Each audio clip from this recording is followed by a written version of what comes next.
ಎಲ್ಲರಿಗೂ ನಮಸ್ಕಾರ. ಆಹಾರ ಶ್ರೀ ಚಾನಲ್ಗೆ ತಮಗೆಲ್ಲರಿಗೂ ಸ್ವಾಗತ.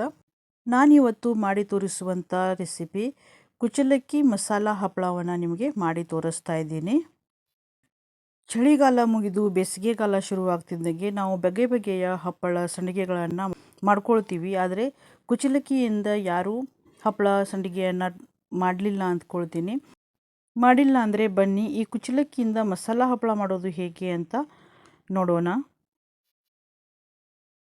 ಇಲ್ಲಿ ನಾನು 1 ಬೌಲಷ್ಟು ಕುಚಲಕ್ಕಿ ತೊಗೊಂಡಿದ್ದೀನಿ. ಕುಚಲಕ್ಕಿಯಿಂದನೂ ಕೂಡ ಹಪ್ಪಳ ಚೆನ್ನಾಗಿ ಮಾಡ್ಕೋಬಹುದು.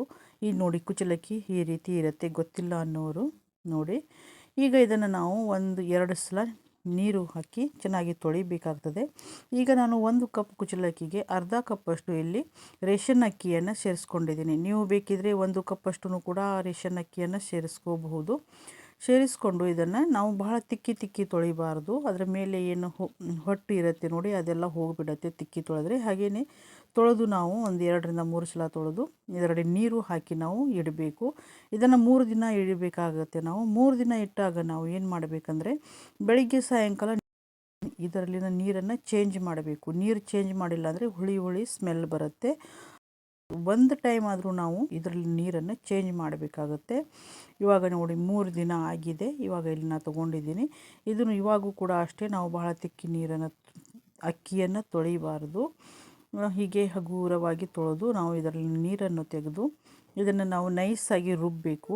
ಈಗ ನಾನಿಲ್ಲಿ ಒಂದು ಮಿಕ್ಸಿ ಜಾರ್ ತೊಗೊಂಡಿದ್ದೀನಿ. ಅದರಲ್ಲಿ ಈ ಅಕ್ಕಿಯನ್ನು ನಾನಿಲ್ಲಿ ಸೇರಿಸ್ತಾ ಇದ್ದೀನಿ.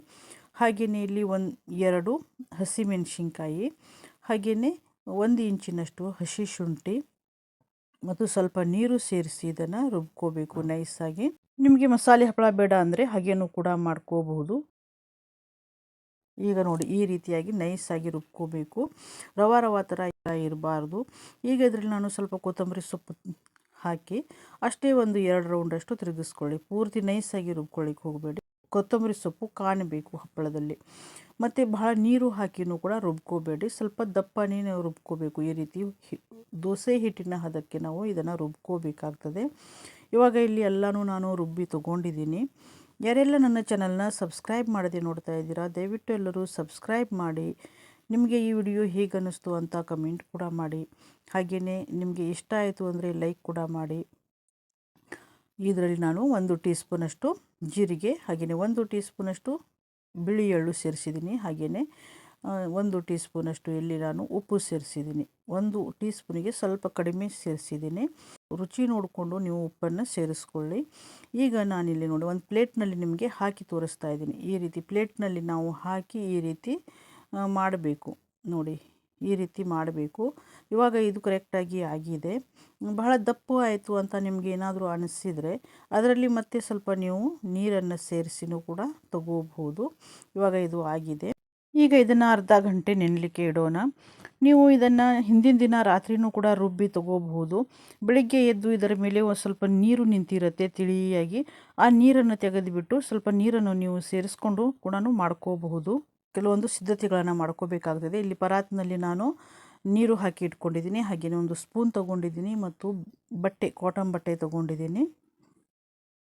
ಇಲ್ಲಿ 1 ಬುಟ್ಟಿ ಇಟ್ಕೊಂಡಿದ್ದೀನಿ ನಾನು ಹಪ್ಪಳ ಹಾಕಲಿಕ್ಕೆ. ಇದೆಲ್ಲ ಸಿದ್ಧತೆ ನಾವು ಮಾಡ್ಕೋಬೇಕಾಗುತ್ತೆ ಮೊದಲೇ. ಹಾಗೆಯೇ 1-2 ಪ್ಲೇಟು ತೊಗೊಂಡಿದ್ದೀನಿ. ಇಲ್ಲಿ ಪ್ಲೇಟಿಗೆ ನಾವು ಎಣ್ಣೆ ಏನು ಹಚ್ಚುವುದು ಬೇಡ. ಎಣ್ಣೆ ಹಚ್ಚದೇನು ಕೂಡ ನಾವು ಮಾಡ್ಕೋಬಹುದು. ಟೇಬಲ್ ಸ್ಪೂನ್ ತೊಗೊಂಡಿದ್ದೀನಿ ನಾನು. ಬ್ಯಾಟರ್ ರೆಡಿ ಮಾಡ್ಕೊಂಡಿದ್ದೀವಲ್ಲ, ಇದನ್ನು ಸ್ವಲ್ಪ ತಿರುಗಿಸ್ಕೊಳ್ಳಿ. ಈ ರೀತಿಯಾಗಿ ಚೆನ್ನಾಗಿ ತಿರುಗಿಸ್ಕೋಬೇಕು. ಪ್ಲೇಟಿಗೆ ಸ್ವಲ್ಪ ನೀರಿದೆ, ಅದನ್ನು ಬಟ್ಟೆಯಿಂದ ಒರೆಸ್ಕೊಳ್ತಾ ಇದ್ದೀನಿ. 1 ಹಪ್ಪಳ ಮಾಡಲಿಕ್ಕೆ 1 ಟೇಬಲ್ ಸ್ಪೂನಷ್ಟು ಹಿಟ್ಟು ಸಾಕು. ಇದನ್ನು ಹಾಕಿ ನೋಡಿ ಈ ರೀತಿಯಾಗಿ ಎಲ್ಲ ಕಡೆಯೂ ಮಾಡ್ಕೋಬೇಕು. ಹಾಕಿ ಈ ರೀತಿಯಾಗಿ ತಿರುಗಿಸ್ಕೊಂಡ್ರೆ ಎಲ್ಲ ಕಡೆ ಆಗುತ್ತೆ ಹಿಟ್ಟು. ಈಗ ನಾನಿಲ್ಲಿ ಗ್ಯಾಸ್ ಮೇಲೆ ಪಾತ್ರೆ ಇಟ್ಕೊಂಡಿದ್ದೀನಿ. ಪಾತ್ರೆಯಲ್ಲಿ ನೀರು ಇಟ್ಟಿದ್ದೀನಿ. ಕುದಿಬೇಕಾದ್ರೆ ನಾವು ಈ ಪ್ಲೇಟನ್ನು ಇಡಬೇಕು. ಈಗ ನೋಡಿ ಇಲ್ಲಿ ಸ್ವಲ್ಪ ಮೇಲ್ಗಡೆ ಡ್ರೈ ಆಗಿದೆ. ಈ ಡ್ರೈ ಆದಾಗ ಏನು ಮಾಡಬೇಕು ಅಂದರೆ ಪೂರ್ತಿ ಬಹಳ ಡ್ರೈ ಆಗೋವರೆಗೂ ಬಿಡಬೇಡಿ. ಸ್ವಲ್ಪ ಡ್ರೈ ಆಗ್ತಾಯಿದೆ ಅನ್ನುವಾಗ ಈ ಪ್ಲೇಟನ್ನು ತಿರುಗಿಸಿ ಇಡಿ. ಕೈ ಸ್ವಲ್ಪ ಬಿಸಿ ಇರುತ್ತೆ. 1 ಬಟ್ಟೆ ತೊಗೊಂಡು ನೀವು ತಿರುಗಿಸ್ಬೋದು. ಇವಾಗ ನೋಡಿ ಇಲ್ಲಿ ಈ ರೀತಿ ಆಗುತ್ತೆ, ಸ್ವಲ್ಪ ಉಬ್ಕೊಂಡು ಬರುತ್ತೆ ನೋಡಿ. ಇವಾಗ ಇದು ಕರೆಕ್ಟಾಗಿ ಪರ್ಫೆಕ್ಟಾಗಿ ಆಗಿದೆ ಅಂತ ತಿಳ್ಕೊಬೇಕು. ಒಂದನ್ನು ತೆಗಿಬೇಕು, ಇನ್ನೊಂದನ್ನು ಇಡಬೇಕು, ಆ ರೀತಿಯಾಗಿ ಮಾಡಬೇಕು. ಈಗ ಇದನ್ನು ನಾನು ತೆಗೆದಿದ್ದ ಪ್ಲೇಟನ್ನು ಏನು ಮಾಡಿದ್ದೀನಿ ಅಂದರೆ ಇಲ್ಲಿ ಪರಾತ್ನಲ್ಲಿ ಇಟ್ಕೊಂಡಿದ್ದೀನಿ. ಅಂದರೆ ತಣ್ಣಗಾಗಬೇಕು. ತಣ್ಣಗಾದ ನಂತರ ಹಪ್ಪಳ ನಮಗೆ ಚೆನ್ನಾಗಿ ತೆಗಿಲಿಕ್ಕೆ ಬರುತ್ತೆ. ಇವಾಗ ಚಮಚದ ಸಹಾಯದಿಂದ ಸುತ್ತಲೂ ಸ್ವಲ್ಪ ಲೂಸ್ ಮಾಡಿಕೊಂಡು ನಾವು ಈ ರೀತಿಯಾಗಿ ಹಪ್ಪಳವನ್ನು ತೆಗೆದು ನೋಡಿ, ಹಪ್ಪಳ ಎಷ್ಟು ಚೆನ್ನಾಗಿ ಬಂದಿದೆ, ತೆಳುವಾಗಿ ಕೂಡ ಇದೆ. ಇದನ್ನು ನಾವೇನು ಬುಟ್ಟಿ ತೊಗೊಂಡಿದ್ವಿ ಅಲ್ಲ, ಆ ಬುಟ್ಟಿ ಮೇಲೆ ಈ ಹಪ್ಪಳವನ್ನು ಇಲ್ಲಿ ಹಾಕಬೇಕು.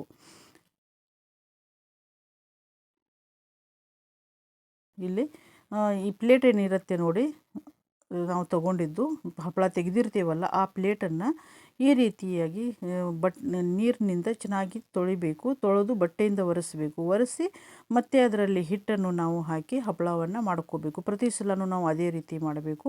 ಇಲ್ಲಿ ಹಪ್ಪಳಗಳು ರೆಡಿಯಾಗಿದೆ. ಬಟ್ಟೆಯನ್ನು ಹಾಕಿದ್ದೀನಿ. ಆ ಬಟ್ಟೆ ಮೇಲೆ ಈ ಹಪ್ಪಳವನ್ನು ಇಲ್ಲಿ ಹಾಕ್ತಾಯಿದ್ದೀನಿ. ಫ್ಯಾನ್ ಕೆಳಗಡೆನೇ ಹಾಕಬಹುದು ನೀವು. ಬಿಸಿಲು ಇತ್ತಂದರೆ ಬಿಸಿಲಿಗೂ ಕೂಡ ನೀವು ಹಾಕಬಹುದು. ಕುಚ್ಚಲಕ್ಕಿಯ ಮಸಾಲ ಹಪ್ಪಳ ಇಲ್ಲಿ ರೆಡಿಯಾಗಿದೆ. ಇಲ್ಲಿ ಫ್ಯಾನ್ ಕೆಳಗಡೆ ನಾನು ಹಾಕಿ ಇಟ್ಕೊಂಡಿದ್ದೀನಿ. ಇದನ್ನು ನೀವು ಮಾರನೇ ದಿನ ಬಿಸಿಲಿಗೆ, ನಾನು ಇದು ರಾತ್ರಿಯಾಗಿತ್ತು ನಾನು ಇದು ಮಾಡ್ತೀನಿ ಅಂದರೆ ಮಾರನೇ ದಿನ ನೀವು ಬಿಸಿಲಿಗೆ ಹಾಕಿ ನೀವು ಒಣಗಿಸಿ ಚೆನ್ನಾಗಿ ಒಂದು ಡಬ್ಬದಲ್ಲಿ ತುಂಬಿಟ್ರೆ ಒಂದು ವರ್ಷದವರೆಗೂ ನಾವು ಇದನ್ನು ತಿನ್ನಬಹುದು. ನೋಡಿ ಇಲ್ಲಿ ಹಪ್ಪಳ ಚೆನ್ನಾಗಿ ಒಣಗಿದೆ ಕೂಡ. ಈಗ ಇದನ್ನು ನಾನು ಕರೆದು ತೋರಿಸ್ತೀನಿ ನಿಮಗೆ. ಇವಾಗ ಎಣ್ಣೆ ಬಿಸಿಯಾಗಿದೆ. ಬಿಸಿಯಾದ ಎಣ್ಣೆಯಲ್ಲಿ ನಾನು ಈ ಹಪ್ಪಳವನ್ನು ಹಾಕಿದ್ದೀನಿ. 4 ಪಟ್ಟಷ್ಟು ಅರಳುತ್ತೆ ಹಪ್ಪಳ. ತುಂಬ ಚೆನ್ನಾಗಿ ಆಗುತ್ತೆ, ರುಚಿನೂ ಕೂಡ ಅಷ್ಟೇ ಚೆನ್ನಾಗಿರುತ್ತೆ. ಒಂದು ಸಲ ನೀವು ಈ ರೆಸಿಪಿಯನ್ನು ಟ್ರೈ ಮಾಡಿ ಮತ್ತು ಹೇಗಿತ್ತು ಅಂತ ಕಮೆಂಟ್ ಕೂಡ ಮಾಡಿ. ಈಗ ಇದನ್ನು ಮತ್ತೊಂದು ನಿಮಗೆ ಮಾಡಿ ತೋರಿಸ್ತೀನಿ ನೋಡಿ. ನೋಡಿ ಎಷ್ಟು ಚೆನ್ನಾಗಿ ಅರಳಿದೆ ನೋಡಿ.